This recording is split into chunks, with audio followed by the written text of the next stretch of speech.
తాతగారు నమస్తే అండి. ఏం చేస్తుంటారు? వద్దులే మనకి. ఏం చేస్తుంటారు చెప్పండి మీరు. ఎవరు? మీరే. ప్రస్తుతానికి ఖాళీ. ఖాళీ. పెన్షన్ వస్తుందా? పెన్షన్ వస్తుందా? పెన్షన్ వస్తుందా? ఎనికిడి ప్రాబ్లం పెన్షన్ వస్తుందా మీకు? అంటే కొంచెం సమస్యలు ఉండేవి. రావటానికి అవకాశం ఉంది కానీ సమస్యలు ఉన్నాయి. ఏందంట అయ్యి? పత్తి మిల్లు ఉందిలే, ఓకే. దాంతో ఇబ్బంది పడిపోయాం. ఇప్పుడు 18 నెలలు అవుతుంది చంద్రబాబు వచ్చి. ఎలా ఉందంటారు మరి?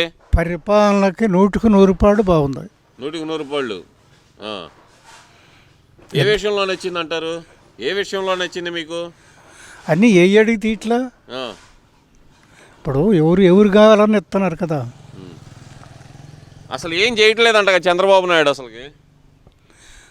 యాంటీ వాళ్ళు చెప్పొచ్చు, తప్పే ఉందంట. అసలు రైతులను అయితే పూర్తిగా మోసం చేస్తున్నాడు అంటగా. అంటే ఒకటండి, రైతు సమస్య మీద చూస్తే రైతు ఏం చేస్తాడంటే ఒకటి బాగుంది అనుకో, ముందు నాటికి మొత్తం ఇదే వేస్తాడు. ఇప్పుడు పోయిన సంవత్సరం పొగాకు ఉంది, 15,000 20,000 అమ్మింది. దేశం అంతా పొగాకేశారు, కొనలేదంటే ఏం చేస్తారు? అందుకని ఇప్పుడు నిలబడి వద్దంటున్నారు కదా. అసలు రైతులకు ఏం అందించట్లేదంటగా, ఇత్తనాలు కానీ ఏం అందించలేకపోతున్నాడు అంటగా చంద్రబాబు. ఇత్తనాలు ఇవ్వట్లేదు అనేది కరెక్ట్ కాదు. ఇప్పుడు మన యూరియా కావాలన్నారు, 7 వానలు ఎక్కువ కురిసి ఎక్కువ ఇచ్చారు, ఏడాది ఇస్తారు, భారీగానే ఇచ్చారు. కానీ వర్షాలు ఎక్కువ పడటం వల్ల ఎక్కువ పడారు. అంటే ఈ 18 నెలల్లో రైతులను మోసం చేశాడు, వాళ్ళకి గిట్టుబాటు ధరలు ఇవ్వకుండా చేస్తున్నాడు అంటున్నారు కదా. అంటే ఒకటండి, గిట్టుబాటు ధర అంటే పొగాకు ఉంది. పోయిన సంవత్సరం 12,000 నుంచి 20,000 అమ్మారు. దేశం అంతా అదే వేశారు. ఇప్పుడు ఏమన్నా చంద్రబాబు కొనడుగా, ఆ ఫ్యాక్టరీ వాడు కొనుక్కుంటారు. కొనలేదంటే ఏం చేస్తారు? అక్కడికి పెట్టారు. ఈ అధిక వర్షాలు వచ్చి అంతా తడిచింది, దాంతో రైతులకు ఇబ్బంది. ఇప్పుడు పత్తి కూడా సరిగ్గా కొంటం లేదు, గిట్టుబాటు ధర ఇవ్వలేదు పత్తికి కూడా అంటున్నారుగా. మరి ఈ ఎర్ర పుచ్చు వల్ల ఇబ్బంది. అంటే ఒకటండి, అక్కడ ఏమైందంటే సీసీ మార్కెట్ ఉంది, వాడికి టార్గెట్ ఇస్తాడు, ఈ రేటుకు కొంటే ఇంత దూది రావాలి ఏందనేది. ఇప్పుడు అక్కడేంది, మొట్టమొదటి 30 ఇస్తాడు, తర్వాత 32 ఇస్తాడు. వాళ్ళ బాధలు ఆడుకుంటాయి. అంటే బయరంటే ఇంత ముందుకు మాదిరిగా లేదు. ఇప్పుడు కొనాలా అమ్మాలా, స్టాక్ పెట్టడానికి లేదు. ఇదివరకంటే స్టాక్ పెట్టేవాళ్ళు, ఇప్పుడు ఆ స్టాక్ పెట్టడానికి లేదంటారు. స్టాక్ కాదు, ఎప్పుడప్పుడు అప్పచెప్పాలా, అది లెక్క. ఇప్పుడు ఈ 18 నెలల్లో సంక్షేమ పథకాలు ఏం అమలు చేయట్లేదు చంద్రబాబు నాయుడు అంటున్నారు కదా, నిజమేనా? అన్నీ అమలు చేస్తున్నాడు. అంటే ఇప్పుడు రాజధాని ఉందండి, కొంతమంది ఏమంటారంటే మొన్న మళ్ళీ ఎందుకు కొనుక్కున్నాడు, మార్కెట్ తగ్గుతుంది అంటాడు. ఆయన ఉద్దేశం ఏంది? భవిష్యత్తు కోసం. హైదరాబాద్లో నేను చేసినప్పుడు బాగా ఇబ్బందిగా ఉంది, ఇవాళ అయ్యే కోటి భారీగా పెరిగిపోయినాయి. మరి ఇవాళ కొనకపోతే రేపు కొనుక్కోలేరు. కాకపోతే ఏంటంటే కొంత టైం పట్టుద్ది అభివృద్ధి జరగాలంటే. ఇప్పుడు మనం ఉండామండి, నలుగురు పిల్లలు ఉండారు, ఇల్లు వేయాలంటే గబుకుని అవుద్దా? కాదుగా. అట్నే ఆయన చేసేదంటే తప్పులేదు, భవిష్యత్తు తరాలకి ఇబ్బంది ఉండదు. అంటే ఆయన భవిష్యత్తు తరాలను ఆలోచిస్తున్నారంటే ఇప్పుడున్న తరానికి ఏం చేయట్లేదు ఈ చంద్రబాబు నాయుడు రాజధానితో అంటున్నారు కదా. అందరికీ చేస్తున్నాడు. అంటే ఇవ్వాలి లగేదిగా అభివృద్ధి. అంటే ఇప్పుడు మనం ఒక రోడ్డు వేయాలంటే దానికి అన్ని తోలితేనే అయ్యేది. ఇప్పుడు మొన్న పొలం కొన్నాడు, భవిష్యత్తులో ఆలోచనతో కొన్నాడు. కాకపోతే ఏంటంటే రాజధాని రైతులు ఏ ఊళ్ళో ప్లాట్లు ఆ ఊళ్ళోనే ఇవ్వమంటున్నారు, అది సాధ్యపడదు. లాటరీ పద్ధతిలో ఇస్తున్నారు. ఇప్పుడు మనకి ఇంత రాష్ట్రానికి అంత పెద్ద రాజధాని అవసరమా అంటున్నారు కదా మరి వైసీపీ వాళ్ళు, చాలామంది అంటున్నారు కదా.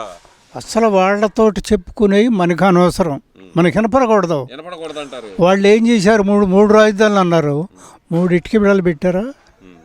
పెట్టలేదుగా. మరి వీళ్ళ మీద రాడ్లు ఎత్తేట. అంటే ఈయన చేయలేకపోతున్నాడు అంటున్నారు కదండి, ఉన్నది కూడా ఒక్కటి కూడా చేయలేకపోతున్నాడు అంటున్నారు కదా. దానంగా చేస్తా అండి, ఒకనాడే లెగ్గెత్తేట. ఇప్పుడు మీరుండారు, 3 పిల్లలు ఉంటారు, 3కి ఒక మేలు ఇల్లు వేస్తావా? వేయలేము ఎవరు.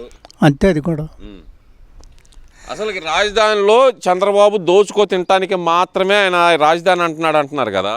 అనుకోవచ్చు. యాంటీ వాళ్ళు ఏదైనా అనుకుంటారు, తప్పే ఉందంట.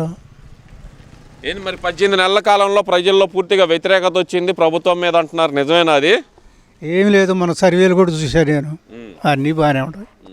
ఏంటి అసలుకి మొత్తం ఏది ఒక 30 మంది కూడా గెలిచేటట్లు లేరని చెప్పి మరి ఒక పేపర్లో సర్వే వచ్చిందిగా, మరి దానికి ఏం చెబుతారు మరి? ఆయన కూడా మొన్న వేసాడు, జాగ్రత్తగా ఉండుంటే మీ మీద రిమార్కులు వస్తున్నాయి అంటే ఆల్రెడీ ఆయన సర్వే ఆయనకు ఉంటుంది కదా. అంటే ఒకటంటే పరిపాలన ఇంతకంటే చేసేవాళ్ళు లేరు, ఇంతకంటే చేసేవాళ్ళు లేరు అంటారు. 100% తండ్రిని మించిన పాలన చేస్తానని చెప్పి జగన్మోహన్ రెడ్డి చేశాడుగా, 2,70,000 కోట్లు ఏమో పంచాడుగా జనాలకి. అంత చేస్తే ఎందుకు వచ్చినాయి 11 సీట్లు? ఏదో మిషన్లో నొక్కిలో మాయ చేశారు అంటున్నారుగా. ఆయాల నువ్వు మిషన్ నొక్కున్నావా? నీకు 151 వస్తే ఆయాల నువ్వు మిషన్ నొక్కావా? అది నొక్కితే ఇది కూడా నొక్కినట్టే, ఒప్పుకుంటావా తొక్కినట్టు? అట్ట కుదిరితే అప్పుడు ప్రజాస్వామ్యం, మరి ఇది కూడా అదే. అప్పుడు ఆయన చెప్పింది ప్రజాస్వామ్యం గెలిచింది అన్నాడు, మరి ఆయన ఇది కూడా ప్రజాస్వామ్యం గెలిచింది నువ్వు అనుకోవాలి. అంటే అప్పుడు ఇప్పుడు కనుక మిషన్ అయితే అప్పుడు కూడా మిషన్ అంటారు ఇక. అంతే కదా మరి, నీకు ఆయాలు 151 వచ్చినాయి. ఇప్పుడు ప్రజల్లో పూర్తి వ్యతిరేకత వచ్చింది, నన్ను ముఖ్యమంత్రిగా కోరుకుంటున్నారు, అందుకని నేను ఎక్కడికి వెళ్ళినా వేలాదిగా జనం వస్తున్నారు అంటున్నారు మరి జగన్మోహన్ రెడ్డి. అది కరెక్ట్ కాదుగా. అంటే అది ఇవాళ ప్రశాంతంగా నువ్వు జనంలో తిరుగు తప్పలేదు. నువ్వు అసెంబ్లీకి ఎందుకు పోవట్లా? నాకు మైక్ ఎవరు అంటున్నాడు, మైక్ ఎవరు అంటున్నాడు నాకు. అసలు పోతేగా నీకు ఇయ్యింది, పోకుండా ఇప్పుడు వాడు పని చేయడానికి వచ్చారు, మాకు డబ్బులు ఇట్లేదు మేము పనికిరాదు అంటే కుదురుదా? నువ్వు పని చేసినాక తెలుస్తుంది డబ్బులు ఇచ్చారా లేదా అని. నువ్వు వాడు పోకుండా మైకి లేదంటే ఎట్టా? రైట్ పాయింట్, ఇది మాత్రం రైట్ పాయింట్, ఒప్పుకుంటా నేను. ఇప్పుడు నువ్వు పోవాలి, పోయినాక మైకి పోయినా కుమారులు రాపితే అప్పుడు వేరు, అంతే కదా. అంతే. సరే, ఇప్పుడు జగన్మోహన్ రెడ్డి అంటుంది ఏంటంటే 2027 నుంచి నేను పాదయాత్ర మొదలు పెడుతున్నాను అంటున్నాడు. మరి ఏముంది, ఆయన పని ఆయన చేసుకోవచ్చు, దానికి ఎవరు కదంటే అందరికి స్వాతంత్రం ఉందగా. మళ్ళీ అధికారంలోకి వచ్చేది నేనే అంటున్నాడుగా మరి జగన్మోహన్ రెడ్డి. ఎవరు కూడా అనుకోకుండా ఇప్పుడు నువ్వు మనం పత్తిత్తనం పండుద్దనేగా. అవును, ఇది కూడా అంతే.